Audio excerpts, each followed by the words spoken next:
Okay. अगर ये पकड़ा दिया आपने पाकिस्तान को, अमेरिका तक मारक क्षमता है। और ये थप्पड़ तो बहुत खतरनाक है, नाम रखता है डोंग फेंग।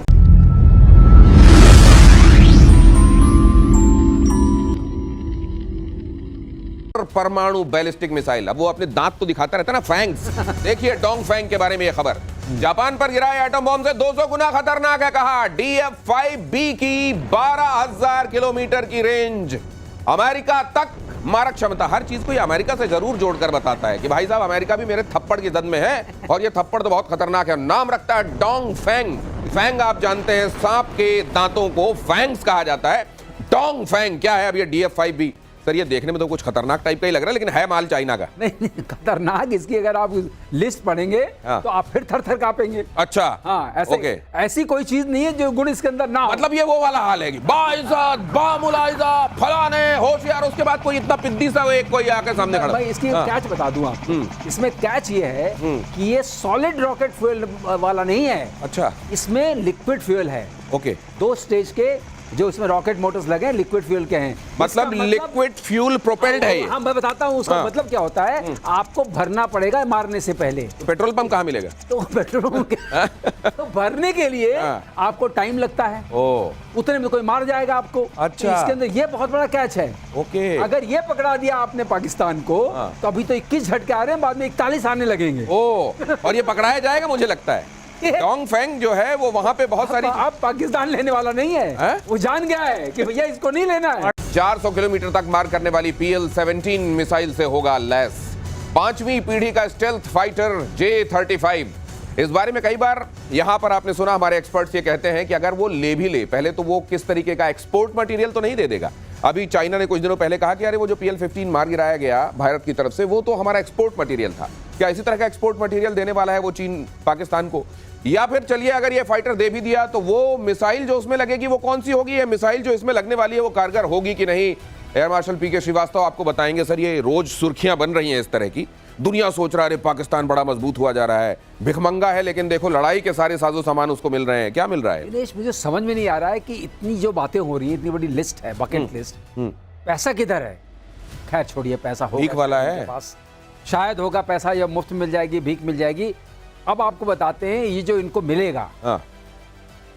PL-15 का हश्र आपने देख लिया। ये 17 है सर। ये तो उससे भी ऑन पेपर बहुत खतरनाक है। अरे ना, मैं तो हिल गया। ये देखिए ना, मैं नीचे इसकी खासियतें बता रहा हूँ J-35 की। खासियत बहुत है इसमें। खासियत बहुत है, दूरी बहुत है, स्पीड बहुत है। ये जो कहा गया है RCS, मतलब जो रडार में दिखता है, वो बड़ा छोटा है। अब तो हिंदुस्तान दहल गया, हिंदुस्तान को तो दहला दिया।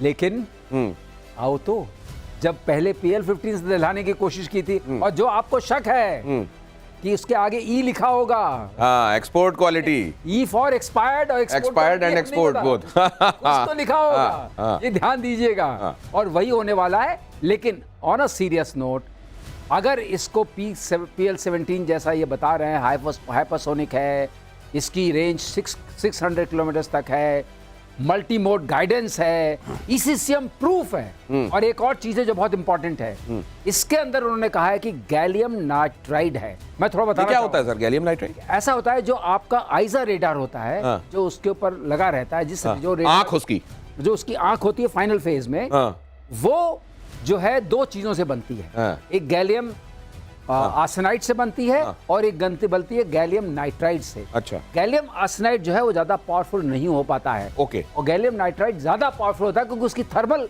एबिलिटी बेटर होती है। तो ये समझ लीजिए कि वैसे खासियतें तो बहुत हैं, गिनाने के लिए इसमें ऐसा ऐसा है जो आपको, लेकिन नाम बड़े और दर्शन छोटे किसको कहते हैं? और चलिए नाम बड़े अगर बेच भी दिया तो ये पाकिस्तान उसका दर्शन ऐसा छोटा करके कराता है, लेकिन उसके बावजूद मैं कहूंगा चीन का जिगरा है, जोखिम ले रहा है।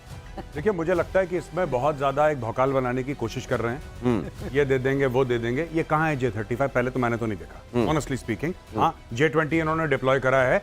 वो ये पता लगाए कि चाइनीज जो PLA एयरफोर्स है, PLA एयरफोर्स में खुद कितने J-35 हैं, जो कि चाइना कह रहा है हम पाकिस्तान को दे देंगे। एक तो ये बात हम बिल्कुल क्लियर कर लें। दूसरी चीज मैं कहना चाहता हूं कि ये और कौन से देश को चाइना ने दिया है जो चाइना ऐसे बोल रहा है 5th generation.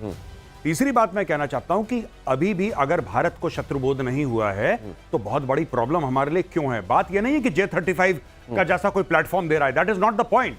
The point is China Pakistan को क्यों दे रहा है, क्यों दे रहा है, जबकि उसको पता है कि पाकिस्तान के पास पैसे नहीं है उसके ऊपर पेंट पुताई करने के।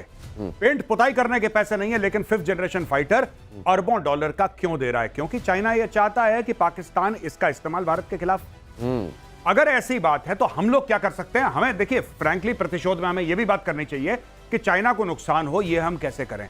आज की तारीख में भी हमारे जितने भी ऑनलाइन प्लेटफॉर्म हैं, आज मैं एक अपील करना चाहता हूं, अगर आपकी अनुमति हो प्लीज। मेरी यह अपील है कि जितने भी ऑनलाइन प्लेटफॉर्म है, मैं किसी का नाम नहीं लूंगा यहां पे, उन सब में कोई भी प्रोडक्ट है उसमें कम से कम कंट्री ऑफ ओरिजिन का एक फ्लैग हो, उसमें नाम लिखा हो। नीचे जाके ढूंढना पड़ता है, तब जाके पता अच्छा जो हमने सामान खरीदा था वो चाइना का था। हमें तभी बाद तो में नहीं पता चलता लगता लोगों है को। बिल्कुल सामने चाइना का झंडा क्यों नहीं लगा देते। मैं नाम नहीं लूंगा, कोई भी फलाना जोन हो या फलाना कार्ट हो, जो भी हो, जो भी हो, सब जो भी माल बेच रहे हो सबके आगे लिखो मेड इन चाइना या चाइनीज कंपनी। हमें पता तो लगे हम क्या कर रहे हैं। हम अपनी बर्बादी का पैसा चाइना को खुद दे रहे हैं कि तुम हमारा पैसा लो, उस पैसे से J-35 बनाओ और पाकिस्तान को दो कि यहां पे बेगुनाहों को मारे। वो कंट्री ऑफ ओरिजिन डिस्प्लेड होना चाहिए, फ्लैग उसका नीचे जाकर कहीं ढूंढने में किसी एस्ट्रिक के साथ नहीं पता चलना चाहिए कि कहां से बना है। जल्दी से एक बात मैं कहना चाहता हूं, जो अब इनकी बात से याद आई मुझे, जो J-35 देने की बात कर रहे हैं, किसी ने कभी जानने की कोशिश की है